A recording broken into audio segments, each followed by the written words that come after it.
The following is a presentation of the Mat Talk Podcast Network. These guys aren't playing around. It's time to put the books away and get in the room. It's time for Wrestling Recess. Now your hosts, Dysen Gould and Dom Deputy. PA Power Wrestling. Pennsylvania is wrestling. Welcome back, everyone, to another episode of PA Power Wrestling's Wrestling Recess podcast. I'm your host, Dysen Gould, and today I'm joined by two-time World Champion, four-time NCAA Champ, Kyle Dake. How's it going today, Kyle? Thanks for joining me. It's going good, Dysen. Thanks for having me on. Excited to be here. What have you been up to during this quarantine? Well, I've been getting as much training as I can. I had an FP gym, just a cross-training gym in my garage I set up. And then when it looked like it was going to be shut down for a while, I went and got some wrestling mats. And now I have wrestling mats in my gym. So I have a little 20 by 20 mat space and, bring one guy in and just get after it. Yeah, I saw on your Instagram stories and stuff here, cleaning out your garage and putting that together.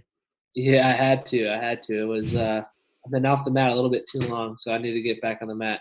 I have my brother in town, so he's able to help me out a little bit. And then we have a couple other senior level athletes that are in town. Nashawn Garrett being one of them, and then I'm actually going to wrestle him here at like 3:15. So pretty excited. So how does this little break? I guess it's kind of a big break actually, but how does it compare to your injury last year? Obviously, this year there's no competing at all. Last year you were missing out on some stuff, but how does it compare? I would say it's probably pretty similar, except everybody is going through it instead of it just being me, which is pretty. It's a nice little change. And my daughter just walked over. Hi.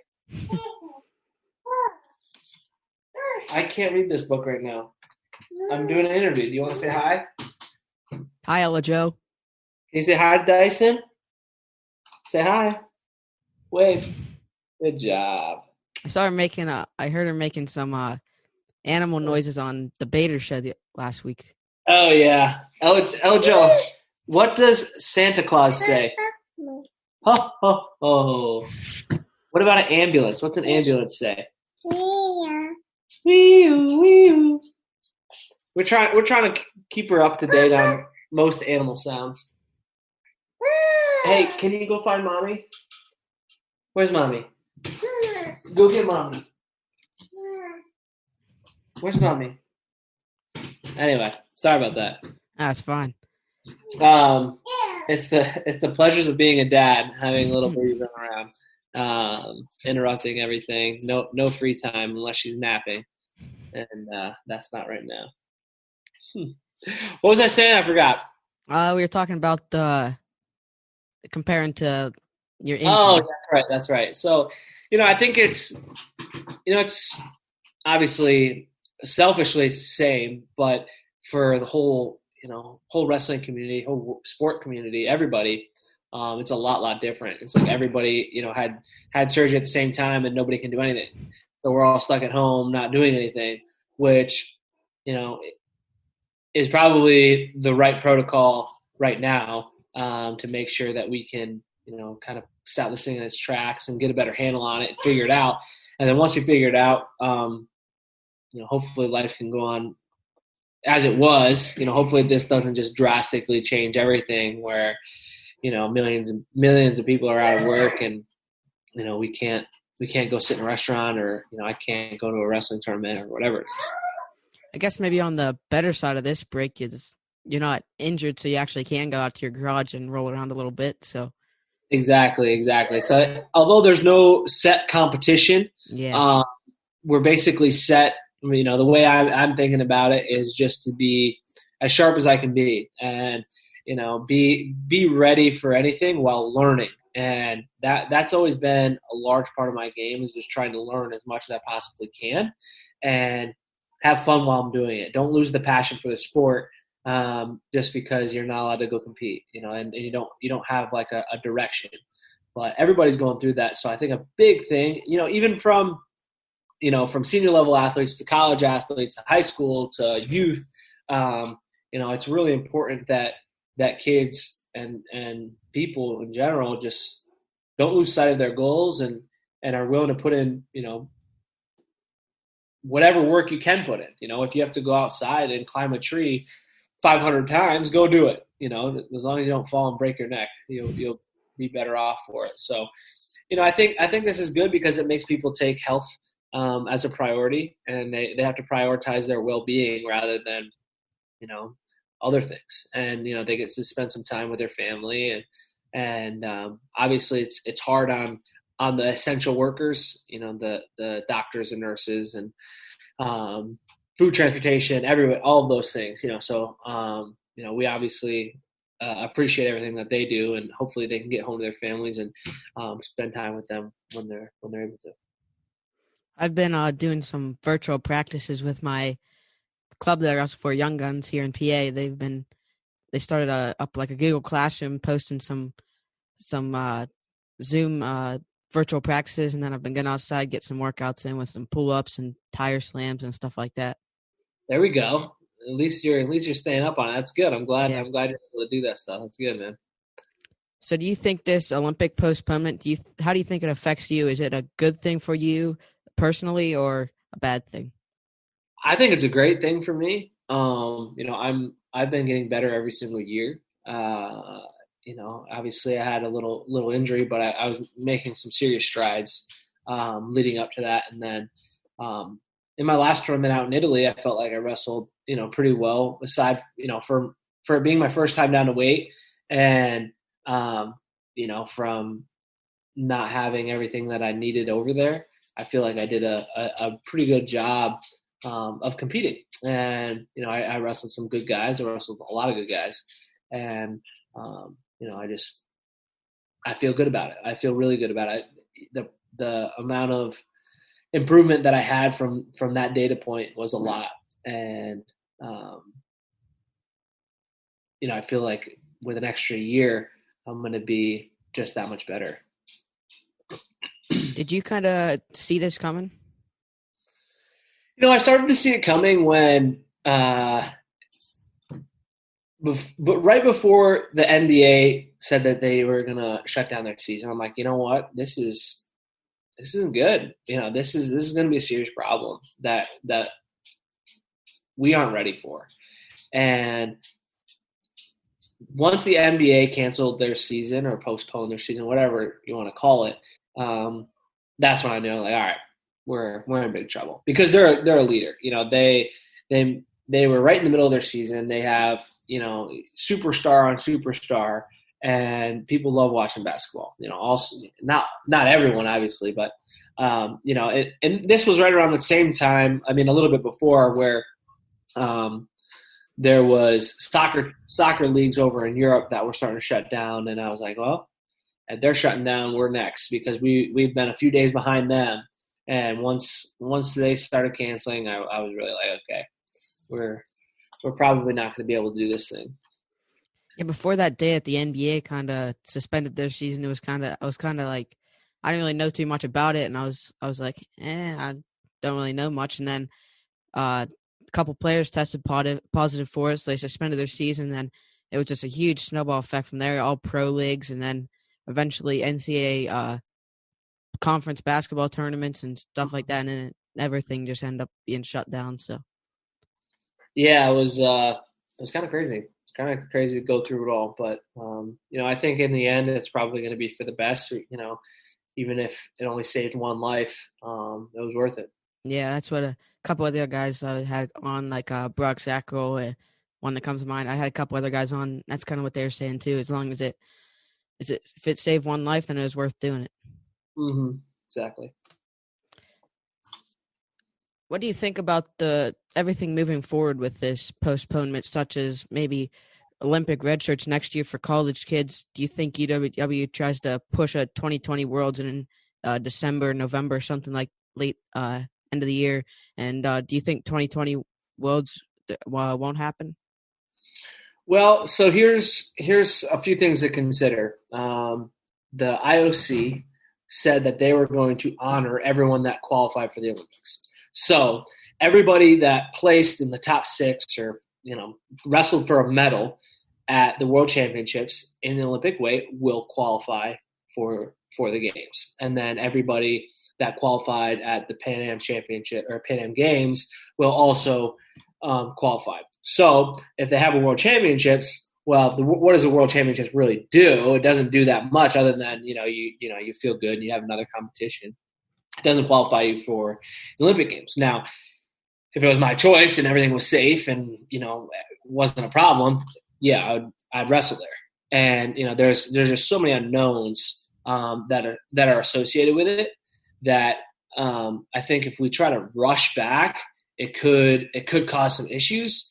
Now, I know that the NBA is trying to figure out a possible way to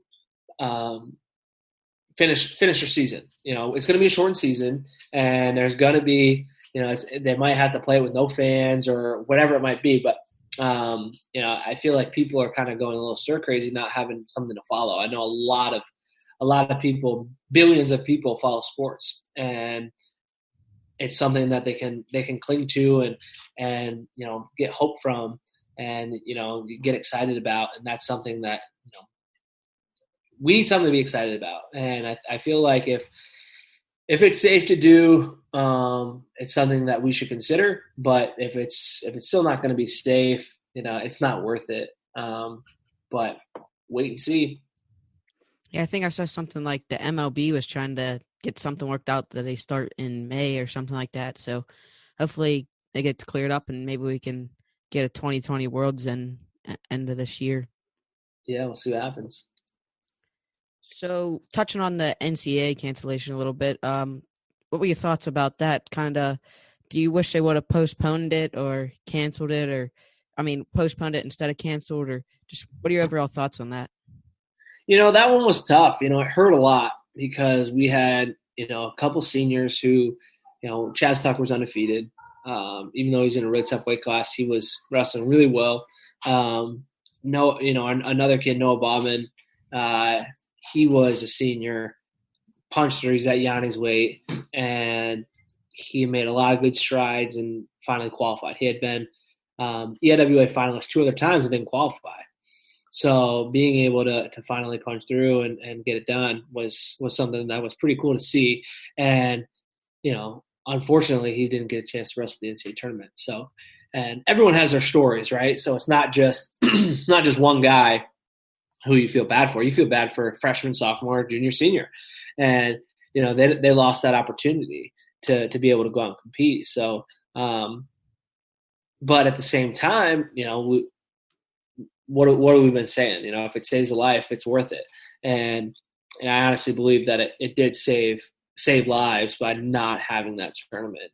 And, we have to just have a little bit of a reality check and be like, hey, listen, this is, we know that this is your whole life, but there's more to life than just wrestling. And if we can protect people, we have to do that. We literally just have to. So, it brings up a lot of new questions as well, because they canceled it. But I think that it's going to be very difficult for those guys to get back their season. Obviously, they came out with the decision that they wouldn't award another year of eligibility for those kids, but appeals can happen and things like that. But it would be really, really difficult, especially for student athletes in the Ivy Leagues. Yeah, what do you think about that? What were your thoughts kind of going into that decision that they had about granting an extra year? I thought it would have been nice. It would have been great for Cornell's team. We get back. Chaz Tucker was undefeated. He has one more, he'll have another year to compete with us. But at the same time, if you're in the Ivy League, you cannot compete as a graduate student. So you have to be an undergrad in order to compete at an Ivy League institution. So if they allowed that and the Ivy League was like, no, you can't do it. We're not going to allow you to get your master's and wrestle. Then we would lose all of our best athletes, and not just us, but like hockey and men's and women's hockey and basketball. They would lose all their best athletes, and they would go somewhere else. And that would hurt our programs even more, because now our best guys who are seniors who are coming back, well, we lost them. Now we're going to have to compete against them. We put all these resources into them, and now we're going to have to compete against them. It doesn't make sense. So, it's really sad to see it that way. There's some of those freshmen, there could have been a freshman national champ who can't be a 4-time national champ anymore. It's a guy like Spencer Lee. He could have won it this year. He won the Hodge. He obviously had to win the tournament. He has to win 5 more matches, but he's 2 for 2 so far. And next year he won't have an opportunity to become a 4-time national champion. So it's really unfortunate that that has to happen, because you always want to see it play out. You don't want to take away opportunities from people, but it is what it is. What were your thoughts on the NCAA planning on having the tournament at US Bank Stadium, football stadium where the Vikings play? What were your thoughts about having a big venue like that? If they had enough people there, if they had 50,000 people there, 40,000 people there, I thought it would be awesome.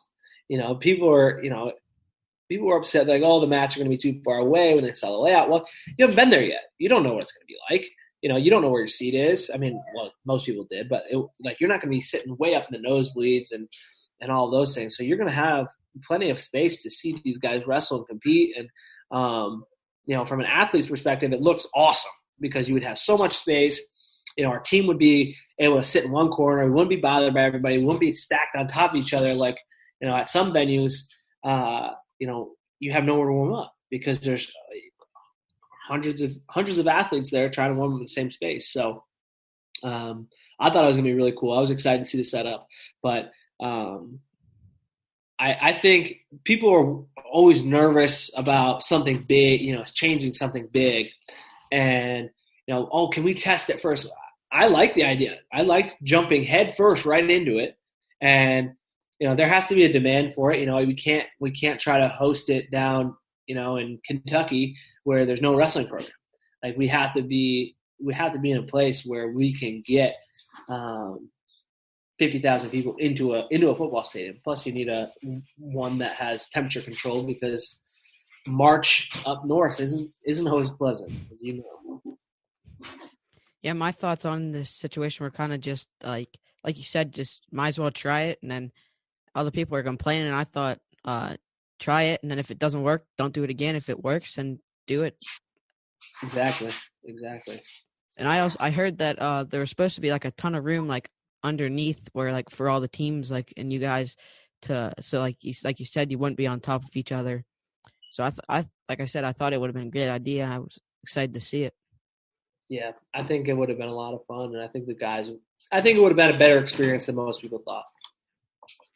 Talk about Cornell's team next year. I heard you say on the Bader show that before you left, they're going to be national champs next year. Talk about why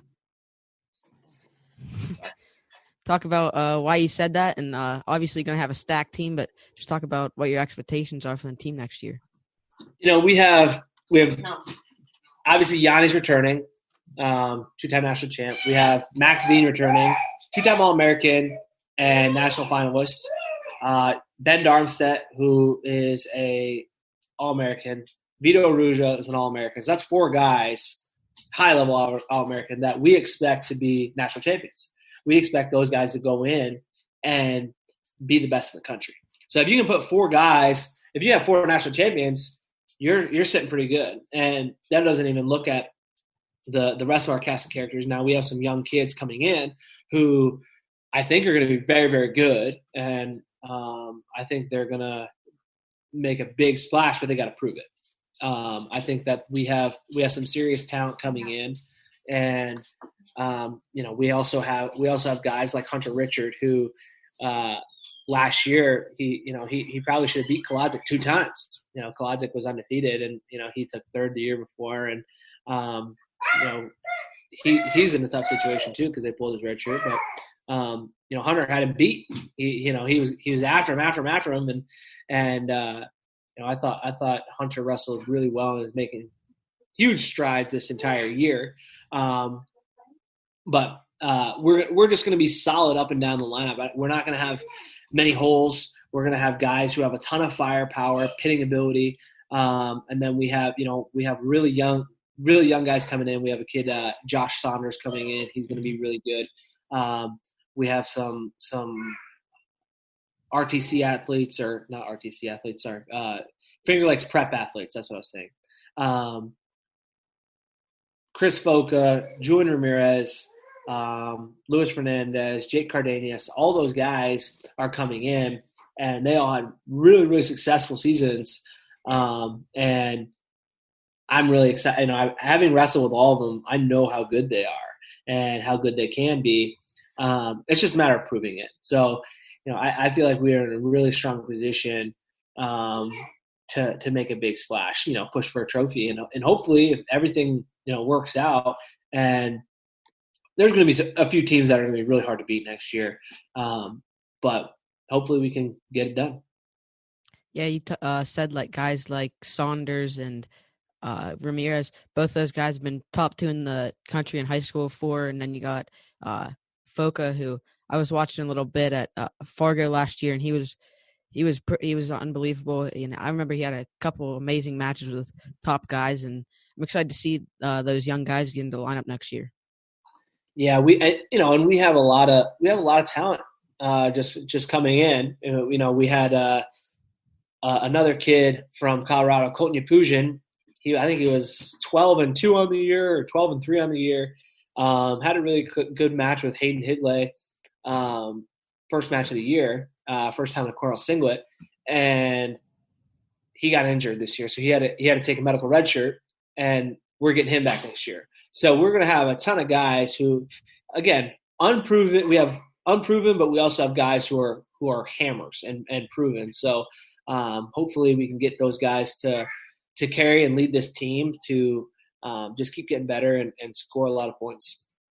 You mentioned some tough teams to beat next year. Just talk a little bit about that crazy team race it's going to be next year with teams like Michigan coming with a bunch of guys coming off of an Olympic red shirt, Iowa and Cornell, Nebraska, maybe even Penn State's always tough, obviously. Just talk about that crazy team race next year. It's every year you think there's going to be parity, which is great. And I feel like next year is just going to be crazy coming off an Olympic year because, like you said, Michigan redshirted a bunch of guys. We redshirted a bunch of guys, and Iowa has a really young team who have been able to prove themselves. And, Penn State, lost some of their really talented guys, but they've historically, since Kale has been there, been able to step up in different ways. So, I think that it's going to be a lot of fun. Nebraska's got some good guys, but Cornell is just going to have to really perform to take a trophy, to take it out, and to beat those teams. We're just going to need to be able to compete at a high level. So, I think it's a lot more fun when the team race is really close. It's not as fun when someone just dominates through the whole tournament. It's not even, there's no question marks like, oh, this person wins, he wins it for his team, or, this has to happen, this has to happen. From a fan's perspective, that storyline is a lot of fun to follow. Yeah, like 2018 kind of sticks out to me, where Ohio State was kind of leading the whole time, like through the finals up until that point when Nickel pinned Martin, and then Penn State locked it up. That was a fun team race to watch. Yeah, it's something exciting. I think the team race is something that we need to incorporate a little bit more into our sport. But I feel like a lot of people really enjoy that aspect of it, and as long as there's parity and you have good teams out there, it makes for a good NCAA tournament. Talk about how Coach Koll is able to be so successful. He does a really good job, from working with the administration to working with alumni to bringing the right people in and being able to recruit the best athletes. And that's huge. We can recruit really talented athletes, but if they can't survive the academics, it doesn't really do us any favors. And then a lot of times when you get guys who can navigate through and thrive in the academic world, they spend a lot more time and energy on the academic side of things and less time on the athletic side of things. Now, that's why we have such a difficult job, is trying to figure out who are those kids that can manage both. Who are the kids that can do well in school and can succeed on the mat that allows us to compete at a high level. And Rob's done a very good job at being able to identify those people. And, he's obviously got a great cast of characters around him. Mike Gray is an incredible coach. He's going to be a head coach someday. Gabe Dean has stepped up big time with recruiting and with coaching the guys and doing all sorts of stuff. And then I'm sitting there trying to learn from these guys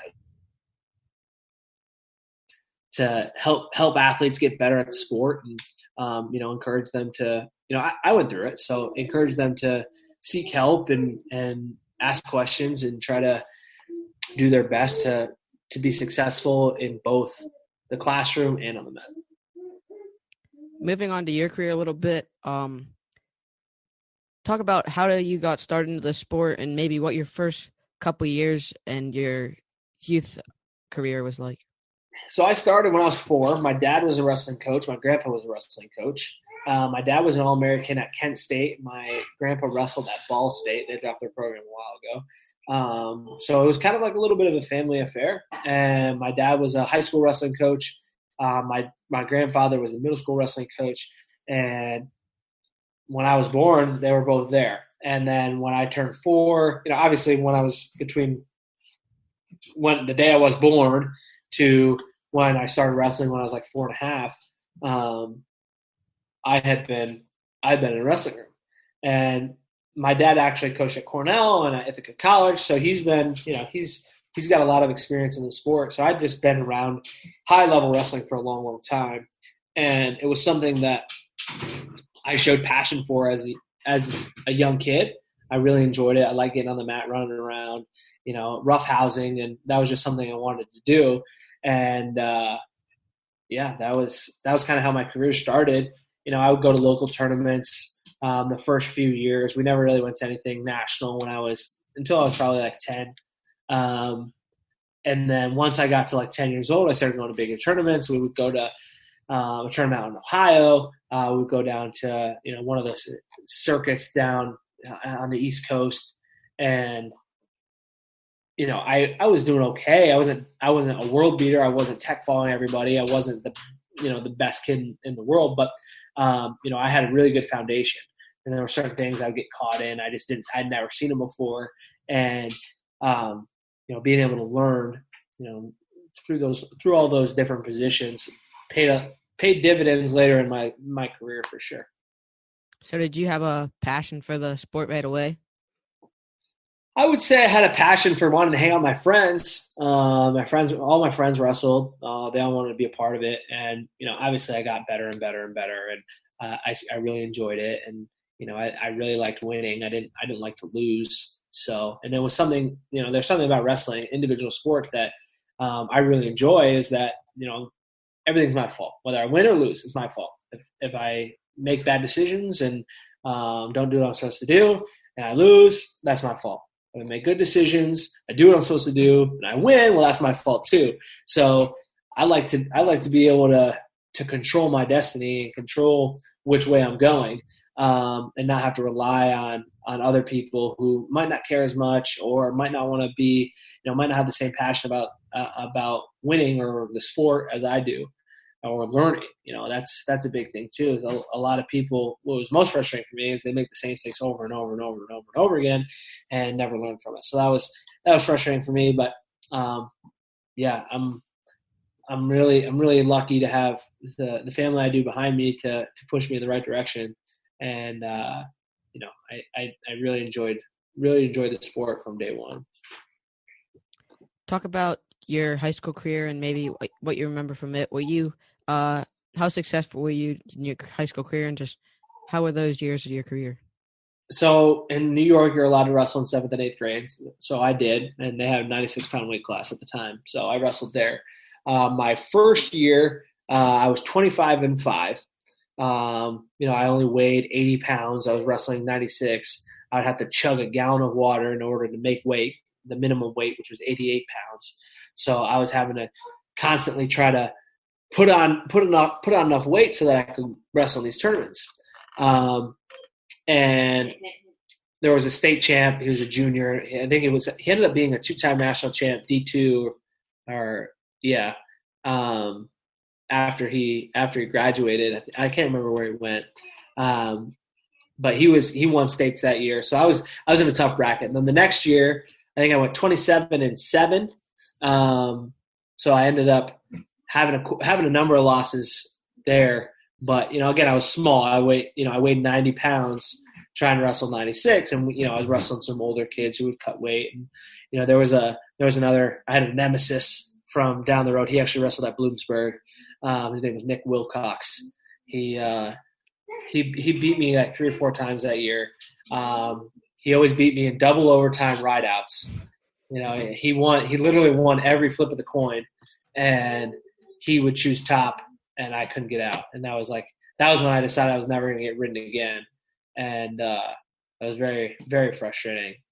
But then my freshman year to my senior year, I only had 2 losses. I lost in the state semis my freshman year.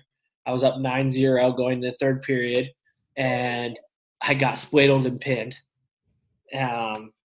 So then I had to wrestle back for 3rd. And then my sophomore year, I tech-falled everybody or pinned everybody going to a state title that year.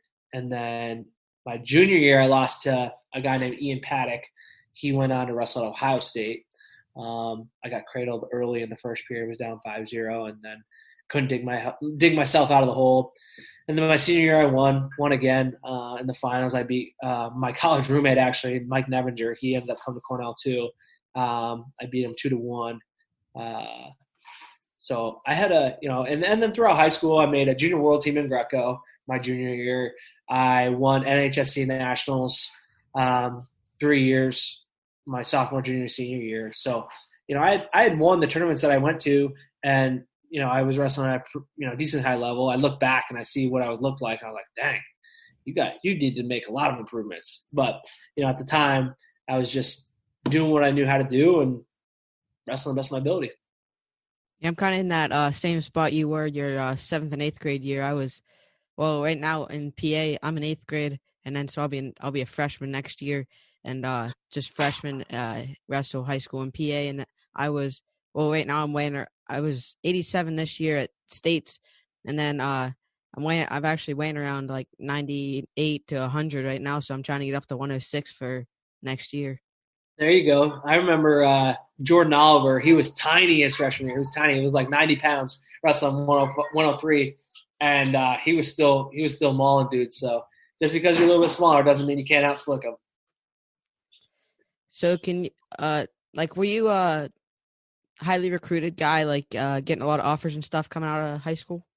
A decent amount. I think a lot of people, I grew up in Cornell's backyard basically, and I went to their club, and I was part of that program for a long, long time. My dad coached there, and I think a lot of coaches just said, expected me to go to Cornell. So I was recruited by a few schools.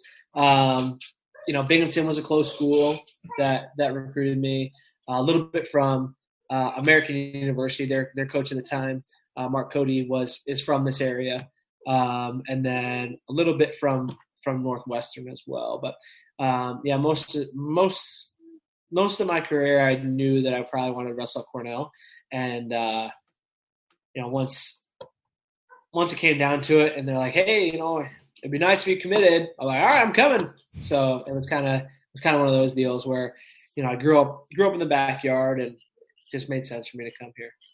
So that just kind of the reason you chose Cornell, just being close to it and just to kind of the relation to it? Well, I did really well in school. Education was always a huge part of my upbringing. My mom and dad always, really emphasized me doing well in school. And, that was that was always something that I kind of just had ingrained in my psyche. Like, hey, you gotta take care of things on and off the mat. And I got into Cornell, so as soon as I got in, I was like, yeah, I think I'm going to come here. I want to come here. So that was a big deal.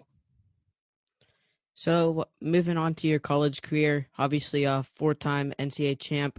What was going through your mind before that before that final in 2013, that NCAA final against David Taylor? What was going through your mind? Obviously trying to make history. Just what were you thinking?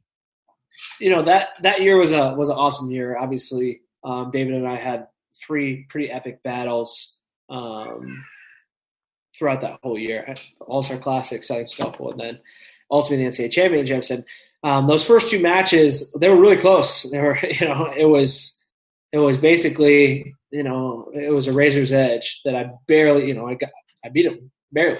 But so I knew he was a tough opponent. The year before he decimated everybody, and it was a hyped up match. They made it the last match of the night, and that was the first time they ever did that. So it was just really exciting to be able to go out and compete against such a great competitor in Dave.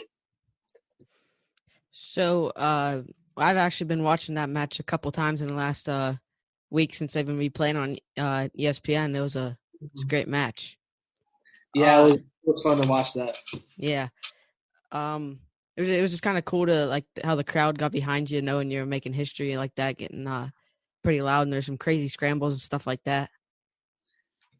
Yeah, the Cornell crowd came out in full force on that one, and it was fun to have those guys in my corner.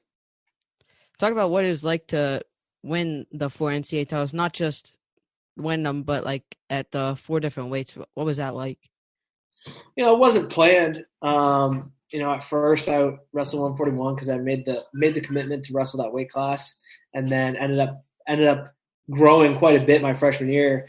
And ideally I would have gone up a weight, but it was, I had made the commitment, and that was one thing that I always grew up doing, is like, when you make a commitment, follow through on it.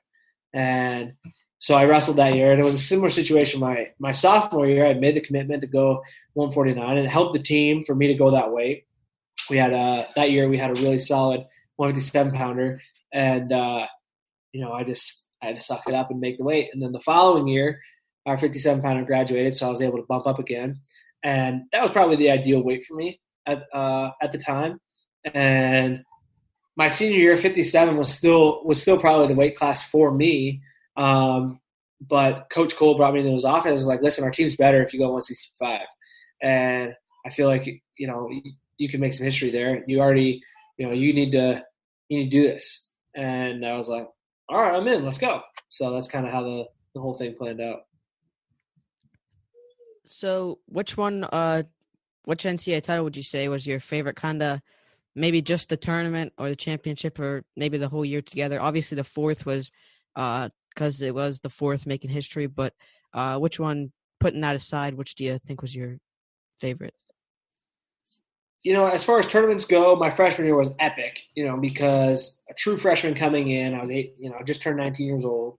I felt like I had a little bit something to prove in the sense that, I was just this young kid. I was in high school the year before, and to be able to go out and I beat Reese Humphrey, who was a national finalist at the year before, or 2 years before, he was a national finalist, and since then he became a 3-time World Team member, 3-time U.S. Open champ. So he was a stud, and for me to be able to perform and be able to win that bracket was pretty epic. Ella Jo's a little tired. Nashawn Garrett just walked in, and she's not used to seeing him with his hair this way. He had his Tamira Mensah stock haircut going on. But yeah, Ella Jo's about ready for a nap anyway. So you mentioned your battles with David Taylor a little bit. Talk about that rivalry and that friendship you had with him. We were friends growing up. I would go to his house. I had family out in Ohio, so I'd go over to his house and train with him at St. Paris Grand. And so we had, and he would come out here. He came out here a handful of times to get some training in as well. So we had known each other growing up, and we're different weight classes. It was after my freshman year, or eighth grade year, freshman year. He beat me up pretty bad in Fargo, and I wanted to get better, and we were in different weight classes the next year. But it was, once we got to college, we had always been talking through high school, it'd be kind of cool if we could all wrestle, we could wrestle the same spot, blah blah blah, and obviously it didn't work out, but so we had a pretty good relationship through that. And then obviously when you compete, you kind of shut yourself in and don't want to give away too many trade secrets. So once we were in college, it was a little bit different. But then after college, after we were done competing against each other, I FaceTime. I think I FaceTimed with him like 3 or 4 times since this quarantine had started. So to track that friendship, and he's a great guy to have if you want to train. If I need to go train somewhere, I can just call up Dave and be like, hey, you ready to rock and roll? And the answer is always yes. So talk about your international kind of career and some of the success you've had during your international career. Yeah, at the start, I was just, the way that everything was set up, I was stuck behind, one of the greatest in the world. And I had to battle through that. And, I never was able to punch my way through. And, the past 2 years, I was able to make world teams, beating really good guys. I think, both years we had 2 or 3 of the top 5 or 6 guys in the world from the USA. And, so it was almost harder to get out of the country than it was to win a world title.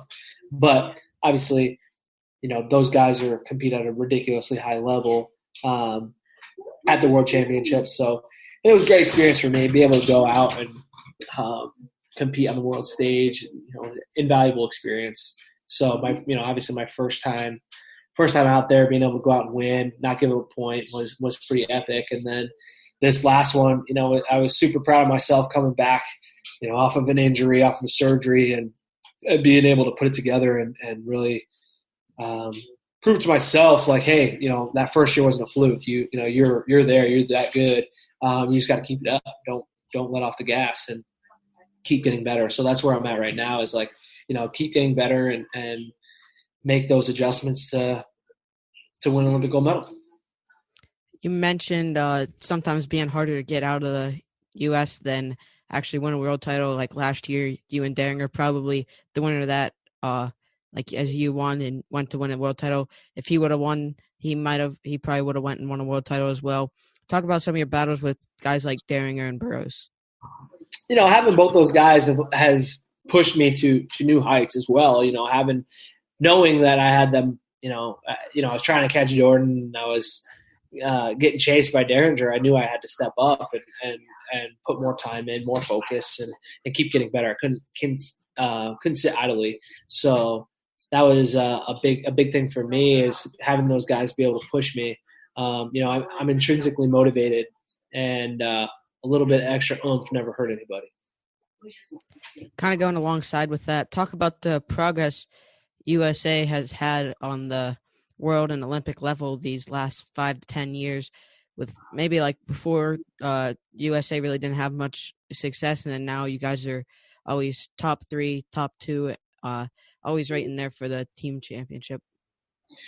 It's I guess we won in 17, and then we took second, 18, third, and 19.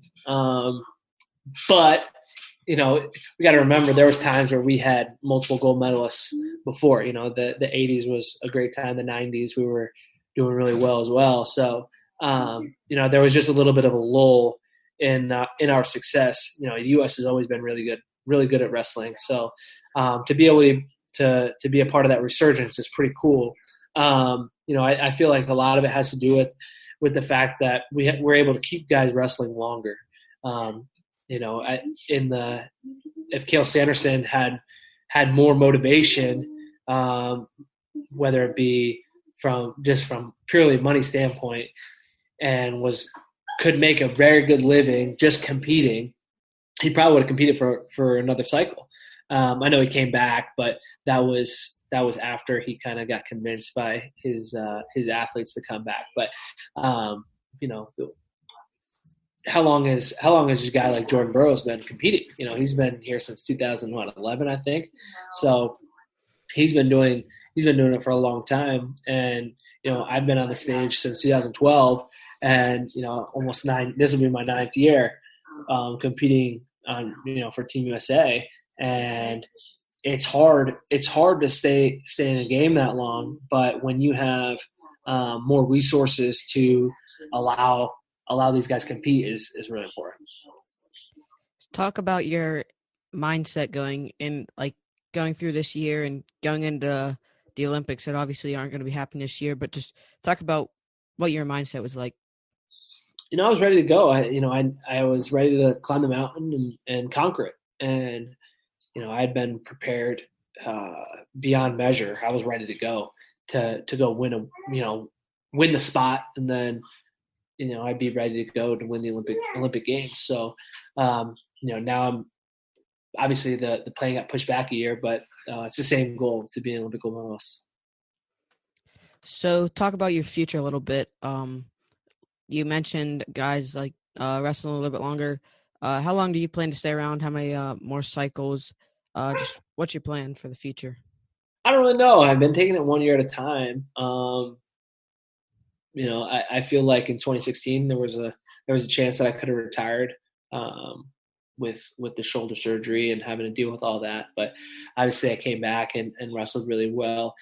But I feel like I still have more to give, and I'm not going to stop competing until I don't really want to compete anymore. So if I look myself in the mirror and like, do you still want to do this? And if the answer is no, then I won't do it anymore. But honestly, I honestly see myself competing for a few more years. But we'll wait and see. What's your plan after that?